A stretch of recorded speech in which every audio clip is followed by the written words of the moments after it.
नमस्कार साथियों, मेरा नाम सागर तिवारी है और इस वीडियो में उत्तर प्रदेश बोर्ड कक्षा 12 में एक चैप्टर है ग्रामीण समाज में विकास और परिवर्तन।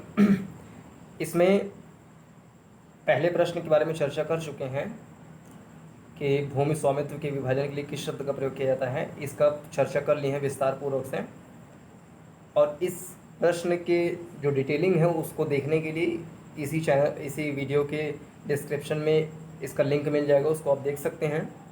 दूसरा प्रश्न है, वर्ष में कुछ मजदूरों के पास जब कार्य नहीं होता है तो उसे क्या कहते हैं। तो इसमें जो ऑप्शन दिए हुए हैं ये थोड़ा सा हास्यास्पद टाइप के इसमें ऑप्शन दिए हुए हैं। बेरोजगारी, सामयिक रोजगार, प्रच्छन्न बेरोजगारी, चक्रीय बेरोजगारी। तो ये थोड़ा सा हास्यास्पद टाइप का इसमें विकल्प दिए गए हैं। तो इसके बारे में पहले अच्छे से चर्चा कर लें कि बेरोजगारी क्या है, बेरोजगारी कितने प्रकार की होती है, तब हम इसका सही उत्तर प्राप्त करने का प्रयास करेंगे। क्योंकि अगर परीक्षा में ऐसे क्वेश्चन आ गए तो किसी प्रकार का कन्फ्यूजन ना हो, इसलिए इसके बारे में विस्तारपूर्वक थोड़ी सी जानकारी होना आवश्यक हो सकता है, ऐसा मुझे लगता है। तो बेरोजगारी क्या होती है पहले ये समझ लें, बेरोजगारी की परिभाषा क्या होती है। इसमें 4-5 पॉइंट में हमने लिखा हुआ है, छोटा छोटा पॉइंट, कि बेरोजगारी की डेफिनेशन क्या हो सकती है। व्हाट इज़ अनएम्प्लॉयबिलिटी या unemployment. What is unemployment. Unemployability मतलब होता है कि कोई व्यक्ति जो एम्प्लॉयमेंट करने की योग्य नहीं है, यानी कि वो रोज़गार पाने की योग्य नहीं है, उसके अंदर वो कुशलता नहीं है कि उसको किसी एक्स काम के लिए उसको नियुक्त किया जा सके, तो वो अनएम्प्लॉयबल होता है। भारत में जिस प्रकार की शिक्षा है उसमें ऐसा जानकार लोग कहते हैं कि इसमें अनएम्प्लॉयबिलिटी ज़्यादा होती है। जैसे कि 2018-19 में एक रिपोर्ट आई थी जिसमें बताया गया कि जो पॉलीटेक्निक करते हैं उसमें करीब करीब 1/4 लोग ऐसे होते हैं जो एम्प्लॉयबल होते हैं, बाकी 3/4 लोग अनएम्प्लॉयबल होते हैं। ऐसे आईटीआई में तरह तरह के जितने बीसीए, एमबीए से तरह तरह कोर्स होते हैं, उन सब में जो अनएम्प्लॉयबिलिटी है वो ज़्यादा थी 2018-19 की रिपोर्ट में। खैर वो प्रश्न नहीं है इसमें चर्चा करने का। तो बेरोजगारी की परिभाषा क्या हो सकती है। पहला, व्यक्ति काम करने के योग्य हो। पहले उसमें कंडीशन ये है कि जो व्यक्ति रोजगार चाह रहा हो उसके अंदर उस काम को करने के लिए योग्यता होनी चाहिए। ऐसा ना हो कि वो योग्य नहीं है और वो रोजगार चाह रहा है और उसको रोजगार नहीं मिला तो उसको बेरोजगार माना जाएगा। उसको बेरोजगार नहीं माना जाएगा। अगर वो नौकरी चाह रहा है, वो नौकरी पाने के लिए कोशिश भी कर रहा है, उसको नौकरी मिल जाए वो करेगा भी, लेकिन जिस नौकरी में जाना चाहता है उसके लिए वो योग्य ही नहीं है, तो उसको अयोग्य मानते हुए बेरोजगार नहीं माना जाएगा, बल्कि उसको अयोग्य यानी अनएम्प्लॉयबल माना जाएगा। यानी कि नौकरी पाने के काबिल नहीं है, उसको अपने अंदर पहले कुशलता बढ़ानी होगी। ऐसे ही अगर कोई व्यक्ति बीमार है और वो चाह रहा है, वो कुशल भी है, मान लीजिए वो कुशल है, नौकरी चाहता है, लेकिन वो बीमार है यानी कि उसका स्वास्थ्य ठीक नहीं है, तो उसको भी अगर नौकरी पे नहीं रखा जा रहा है तो उसको भी बेरोजगार नहीं माना जाएगा, क्योंकि उसकी स्वास्थ्य की स्थिति अच्छी नहीं है। तो इसके लिए सरकारें क्या करती हैं कि उसका स्वास्थ्य बीमा या स्वास्थ्य देखभाल से संबंधित काम करते हैं। जैसे कि श्रमिक संघ होता है, श्रमिकों का स्वास्थ्य सही हो, वो एम्प्लॉयबल हों, यानी कि वो कुशल हैं, सब कुछ हैं, लेकिन उनका तबीयत सही नहीं है, उनका स्वास्थ्य सही नहीं है, तो वो हो सकता है कि बेरोज़गार हो जाएं कुछ समय के लिए। तो कहीं बेरोज़गार ना हो जाएं तो उनके स्वास्थ्य का ख्याल रखना बहुत ज़्यादा ज़रूरी होता है। और किसी भी देश के विकास के लिए उसके जो श्रमिक हैं, उसकी जो डेमोग्राफिक डिविडेंड है, उसकी जो युवा शक्ति आबादी है, उसकी जो काम करने वाली जो कार्यशील जनसंख्या है, अगर उसके स्वास्थ्य का ध्यान रखा जाएगा तो वो देश की जीडीपी में, देश के डेवलपमेंट में अपना योगदान दे सकेंगे। तो बेरोज़गारी जैसे जैसे समाप्त होगी, रोज़गार लोगों को जैसे जैसे मिलता जाएगा, वैसे वैसे जीडीपी में योगदान होता जाएगा, प्रति व्यक्ति इनकम जो है वो बढ़ता जाएगा और देश के विकास में सीधा सीधा ये काम करेगा। तो बेरोज़गारी की पहली कंडीशन ये होनी चाहिए कि व्यक्ति काम करने की योग्य होना चाहिए, और दूसरा सक्रिय रूप से काम की तलाश करता हो। जैसे मान लीजिए कि वो कुशल है, बीमार भी नहीं है, सब कुछ है उसके लिए, लेकिन वो नौकरी ढूंढ ही नहीं रहा है, सक्रिय रूप से ढूंढ ही नहीं रहा है, मतलब कि सुस्त पड़ा हुआ है, पबजी खेल रहा है, टिकटॉक पे वीडियो बना रहा है, अब ये टिकटॉक बैन हो गया है, तो पबजी पे मान लीजिए वीडियो गेम खेल रहा है, पबजी भी बैन हो गया है, मेरे ख्याल से उसको अनबैन करने की भी बात चल रही है। कोई भी तरह तरह के वीडियो गेम होते हैं गंदे गंदे, जिस पे लोग टाइम पास करते हैं। गंदे गंदे मतलब कि दिमाग पे जो है वो कीड़े की तरह घुस जाता है, कोरोना वायरस की तरह, तो बहुत सारा समय खराब करता है, तो वो गंदा ही है। तो जब सक्रिय रूप से अगर कोई व्यक्ति नौकरी की तलाश नहीं कर रहा है, वो योग्य है, स्वास्थ्य भी उसका सही है, वो काम कर सकता है, लेकिन सक्रिय रूप से वो तलाश नहीं कर रहा है, बैठ कर के वीडियो गेम खेल रहा है या कुछ भी कर रहा है, तो उसको बेरोजगार नहीं माना जाएगा। तीसरा पॉइंट है कि काम न मिल पाए, यानी कि व्यक्ति काम करने के योग्य भी है, सक्रिय रूप से काम की तलाश भी कर रहा है, लेकिन उसको काम ना मिल पाए, तब उसको अनएम्प्लॉयमेंट यानी कि बेरोजगार माना जाएगा। यदि प्रचलित मजदूरी से कम में काम करे तो बेकारी, बेकारी एक वर्ड प्रयोग किया जाता है। बेकारी मतलब कि जैसे कोई व्यक्ति काम करने के योग्य है, कुशल है, स्वास्थ्य उसका सही है, सक्रिय रूप से रोजगार की तलाश कर रहा है, लेकिन उसको जिस फैक्ट्री में या जिस कंपनी में काम मिला है करने के लिए, उसको जो प्रचलित दर होनी चाहिए, मान लीजिए कि 15,000 रुपये उसको मिलना चाहिए, तो उसकी मजबूरी है, तो उसकी मजबूरी का फ़ायदा उठाते हुए यदि नियोक्ता कह रहे हैं कि भाई मैं तो आपको 10,000 रुपये ही दूंगा, लेकिन चूंकि उसकी मजबूरी है, इसलिए वो 10,000 में भी काम करने के लिए तैयार है। कई बार ऐसा होता है कि बिहार के या झारखंड के, छत्तीसगढ़ के लोग जो होते हैं, कभी कभी जब दिल्ली या मुंबई, बेंगलोर यहाँ सब जाते हैं, गुजरात जाते हैं, तो उनको प्रचलित मजदूरी दर से कम पैसे दिए जाते हैं, क्योंकि वहाँ के नियोक्ता जानते हैं कि बिहारी है तो उसके पास पैसे की समस्या होगी, अगर उसको कम पैसे भी दिए जाएंगे फिर भी वो संतुष्ट रहेगा, वो आराम से काम करेगा और ज़्यादा काम करेगा। इसीलिए कहीं कहीं ऐसा होता है कि जो स्थानीय लोग होते हैं उनको रोज़गार नहीं देते हैं, बल्कि जो बाहरी लोग होते हैं उनको रोज़गार के लिए ज़्यादा प्रेफर करते हैं। तो जब किसी व्यक्ति को प्रचलित मजदूरी से कम पैसे दिए जाएं और काम उतने ही करवाए जाएं, जब बल्कि ज़्यादा खटवाया जाए, तो उसको बेकारी कहते हैं। यदि प्रचलित मजदूरी से संतुष्ट ना हो, यानी कि अगर कोई व्यक्ति 15,000 रुपये मान लीजिए प्रचलित मजदूरी है, सब वो व्यक्ति कुशल है, सब कुछ है, स्वास्थ्य सही है, तलाश कर रहा है, उसको नौकरी मिल भी गई है, प्रचलित मजदूरी दर 15,000 रुपये है, सभी को 15,000 रुपये मिल रहा है, लेकिन वो लाट साहब है, उसको 25,000 रुपये चाहिए, तब अगर नियोक्ता उस व्यक्ति को काम पर ना रखे तो उसको बेरोजगार नहीं माना जाएगा, उसको बेकार नहीं माना जाएगा, क्योंकि उसको प्रचलित मजदूरी दर पर काम रखा जा रहा है, लेकिन उसका डिज़ायर जो है, उसकी इच्छा जो है और ज़्यादा है, और उसकी इच्छा की पूर्ति वो नियोक्ता नहीं कर सकता है। इस कारण से अगर उसको निकाल दिया जाता है या वो खुद निकल जाता है, तो उसको बेरोजगारी की संज्ञा नहीं कहा जाएगा, उसको बेरोजगार नहीं माना जाएगा। अब बेरोजगारी कितने प्रकार की होती है, ये इस प्रश्न का मूल क्वेश्चन था कि बेरोजगारी किस प्रकार की बेरोजगारी होती है। तो बेरोजगारी कौन कौन से होते हैं, इसके बारे में समझेंगे तो समझ में आएगा कौन कौन सी बेरोजगारी होती है। बेरोजगारी के प्रकार को हम 3 भागों में बांट सकते हैं। आप इंटरनेट पे या किताबों में देखेंगे तो उसका डिवीज़न जो है बहुत कन्फ्यूज़न करने वाला है। तो 3 प्रकार का डिवीज़न मैंने करने का प्रयास किया, अगर इस तरीके से देखेंगे तो आराम से चीज़ें ध्यान रहेंगी। एक विकासशील देश जैसे कि भारत है, तो उसमें किस प्रकार की बेरोजगारी होती है।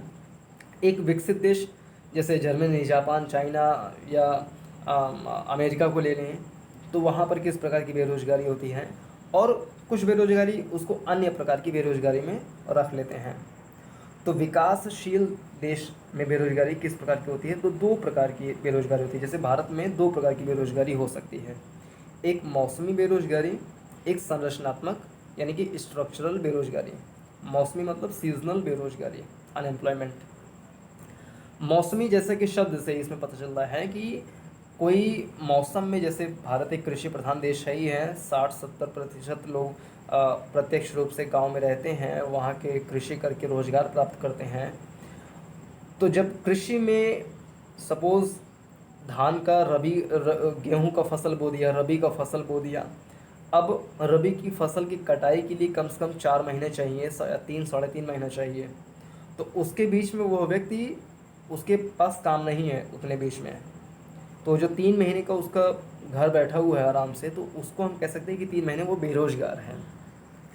तो भारत में मौसमी बेरोज़गारी बहुत ज़्यादा होती है। गाँव में अक्सर ऐसा होता है कि रबी की फसल बो दिया गया या खरीफ की फसल बो दिया गया, तो 4 कम से कम 8 महीने साल भर में 7 से 8 महीने जो है वो बेरोज़गार ही रहते हैं, क्योंकि अब फसल जब कटने का समय आ जाएगा तभी उनको रोज़गार मिलेगा। तो ये मौसमी बेरोज़गारी होती है जो कि भारत में गाँव में देखा जा सकता है। एक संरचनात्मक बेरोज़गारी होती है, यानी कि स्ट्रक्चरल अनएम्प्लॉयमेंट होता है।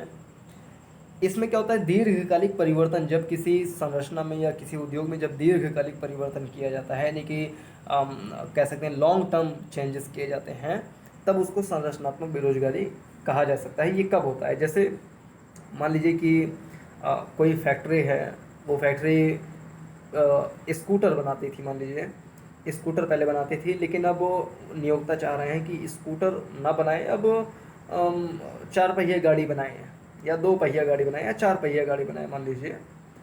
तो वो सोच रहे हैं कि अब हम स्कूटर जो है बंद करेंगे, धीरे धीरे हम शिफ्ट करेंगे 4 पहिए गाड़ी बनाने पे, या उसकी असेंबलिंग करने पे। पूरी गाड़ी एक जगह नहीं बनती है, तो कोई पार्ट कहीं पर बनता है, तो वो सोच रहे हैं कि अब इसको शिफ्ट कर दे स्कूटर से सीधे सीधे 4 पहिया वाहन बनाने में। तो उसमें जितने भी एम्प्लॉय लोग काम करते थे वो दक्ष किस चीज़ में है, 2 पहिया वाहन बनाने में। उनकी जो योग्यता है वो 2 पहिया वाहन में है।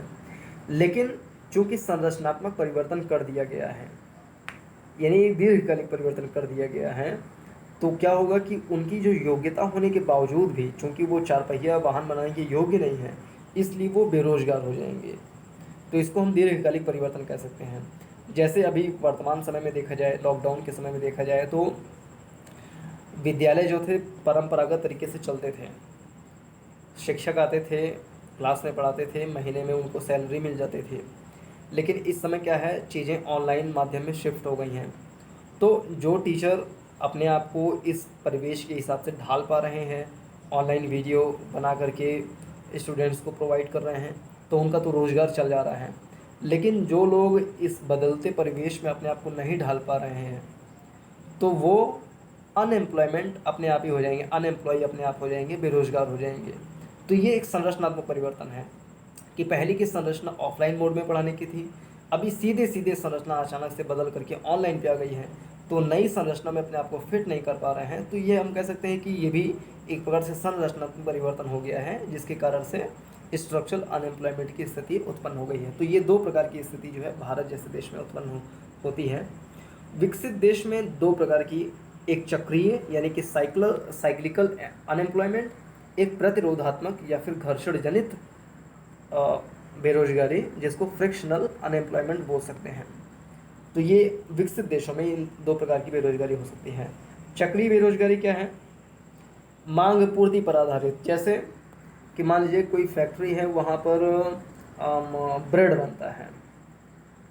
अब किसी दिन ऐसा हुआ कि किसी क्षेत्र विशेष में ब्रेड की जो आपूर्ति, जो मांग है, डिमांड है, वो कम हो गई या नहीं रही, मान लीजिए धीरे धीरे कम होती जा रही है, लोग ब्रेड को नहीं पसंद कर रहे हैं, उनके अंदर चेतना आ गई है कि अब ब्रेड को खाएंगे तो हमारा स्वास्थ्य खराब हो जाएगा, क्योंकि वो वाइट चीज़ होती है, उसमें कुछ ऐसे मटेरियल मिले रहते हैं जो हमारे स्वास्थ्य के लिए हानिकारक हो सकते हैं।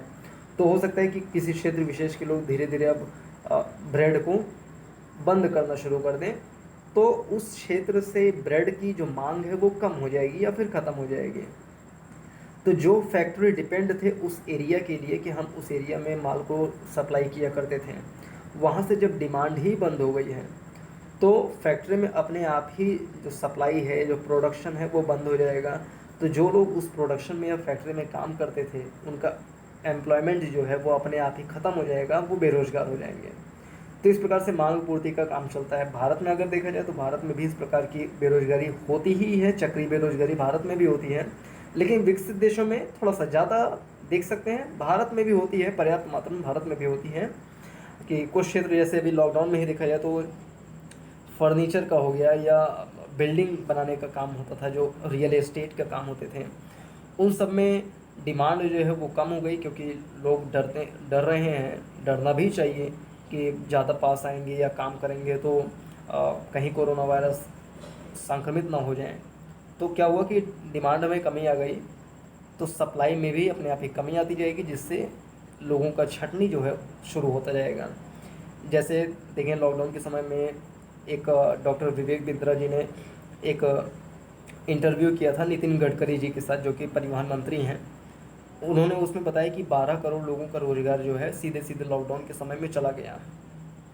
तो ये जो चला गया, क्यों चला गया? क्योंकि मांग जो है अपने आप कम हो गई, तो डिमांड जो है कम हो गई, तो सप्लाई अपने आप ही कम होती गई। धीरे धीरे मांग पूर्ति पर आधारित जो प्रक्रिया थी वो एक तरीके से टूट गई, जो सप्लाई चेन थी वो टूट गई, जिसके कारण से बेरोजगारी बहुत ज़्यादा मात्रा में बढ़ गई। तो ये चक्रीय बेरोजगारी होती है। एक प्रतिरोधात्मक या फिर घर्षण जनित, इंग्लिश में फ्रिक्शनल अनएम्प्लॉयमेंट बोल सकते हैं। इसमें क्या होता है कि दो नौकरियों के बीच में जब कोई बेरोजगार हो जाता है, तो उसको जैसे कि कोई एक्स बंदा है, वो किसी वाई फैक्ट्री में काम करता है, लेकिन वाई फैक्ट्री में कुछ टेक्नोलॉजिकल या कुछ स्ट्रक्चरल चेंज कर दिए हैं, वो संरचनात्मक परिवर्तन करना चाह रहे हैं, तो वो व्यक्ति उसमें फिट नहीं बैठ पा रहा है।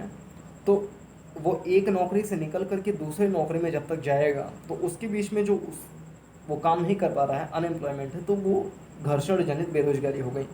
या फिर कभी कभी ऐसा भी हो सकता है कि वो अपने मन से ही एक नौकरी को छोड़ करके दूसरे नौकरी में जाना चाह रहा है, फिर भी अगर उसके बीच में जो परिवर्तन, जो अनएम्प्लॉयमेंट वाला समय होता है, उसको भी बेरोजगारी का समय कह सकते हैं, क्योंकि वो योग्य है, सब कुछ है, वो एक नौकरी से छोड़ करके दूसरी नौकरी में जा रहा है। तो ये प्रतिरोधात्मक या घर्षण जनित बेरोजगारी हो गई। अन्य प्रकार में हम ऐच्छिक और खुली या अनैच्छिक, ये दो प्रकार की बेरोजगारी देख सकते हैं। ऐच्छिक मतलब वॉलंटरी अनएम्प्लॉयमेंट। ऐच्छिक बेरोजगारी मतलब ये कि जब सैलरी का डिमांड जो है वो बहुत ज़्यादा रहे, यानी कि प्रचलित मजदूरी दर मान लीजिए 20,000 रुपये है, लेकिन उसका डिमांड है कि उसको 40,000 रुपये दिया जाए, तो नियोक्ता उसको अपने आप ही निकाल देगा, क्योंकि हम वो इतना पैसा नहीं दे सकता है, क्योंकि प्रचलित मजदूरी दर उतनी है ही नहीं है, उसका फ़ायदा उसमें बैठेगा ही नहीं, उसको नुकसान हो जाएगा बल्कि उल्टा, तो वो नौकरी पे नहीं रखना चाहेगा। तो इस समय जो उसकी बेरोजगारी हुई, तो उसको ऐच्छिक बेरोजगारी है। यानी इसको पहली बात तो बेरोजगारी में रखना ही नहीं चाहिए, लेकिन वो उसकी इच्छा है, यानी कि वो प्रचलित मजदूरी दर पे काम नहीं करना चाह रहा है, वो ज़्यादा डिमांड कर रहा है, तो नियोक्ता उसको खुद ही नहीं रखना चाहेगा। तो अगर वो उस समय काम नहीं करना चाह रहा है, तो वो ऐच्छिक बेरोजगारी है, वॉलंटरी अनएम्प्लॉयमेंट। एक होती है खुली या अनैच्छिक बेरोजगारी, यानी कि ओपन या फिर इनवॉलंटरी अनएम्प्लॉयमेंट। इसमें क्या है कि प्रचलित मजदूरी से संतुष्ट है व्यक्ति, जो जितने प्रचलित मजदूरी मान लीजिए 20,000 है, उससे संतुष्ट है, लेकिन वो उसको नौकरी नहीं मिल रही है, यानी कि वो सब कुछ है, स्वास्थ्य उसका सही है, नौकरी ढूंढ रहा है, उसको नौकरी मिलनी चाहिए, वो योग्य है, सब कुछ है, जो प्रचलित मजदूरी है उससे भी वो संतुष्ट है, लेकिन फिर भी उसको नौकरी नहीं मिल रही है। तो इस प्रकार की जो बेरोजगारी होती है उसको खुली बेरोजगारी या फिर अनैच्छिक बेरोजगारी कहते हैं। तो भारत में इस प्रकार की भी बेरोजगारी वर्तमान समय में देखा जा सकता है कि पूरे भारत में एक हैशटैग चलाया जा रहा है, कैंपेन चलाया जा रहा है कि speak up for SSC railway students करके। ट्विटर पे ये बहुत ज़्यादा ट्रेंड भी कर रहा है। तो उसमें ये बातें कही जा रही हैं कि रेलवे की तरफ से जितने रोज़गार निकालने की बात कही गई थी, करीब 1.25 लाख वैकेंसी निकालने की बात कही गई थी, उसको नहीं भरा जा सका है।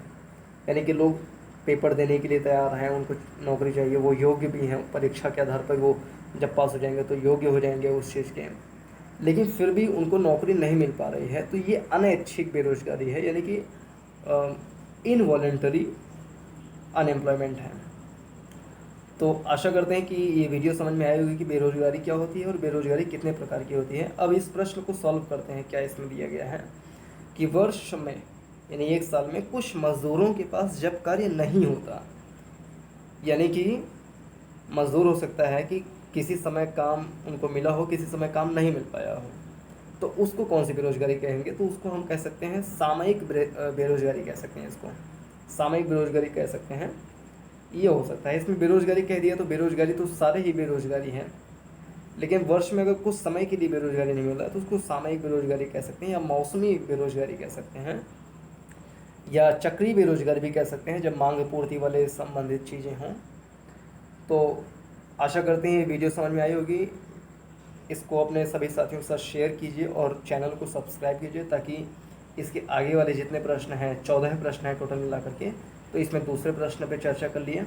इसके पहले की वीडियो में पहले क्वेश्चन पे चर्चा किए थे। इस पहले क्वेश्चन का डिटेल जो है वो डिस्क्रिप्शन में मिल जाएगा, उसको आप देख सकते हैं। और चैनल को सब्सक्राइब कीजिए और अपने सभी साथियों के साथ शेयर कीजिए, ताकि उनको भी इस वीडियो का लाभ प्राप्त हो सके और आगे वाले सभी वीडियोज़ के नोटिफिकेशन भी मिल सकें। वीडियो को देखने के लिए बहुत बहुत धन्यवाद। नमस्कार। जय हिंद।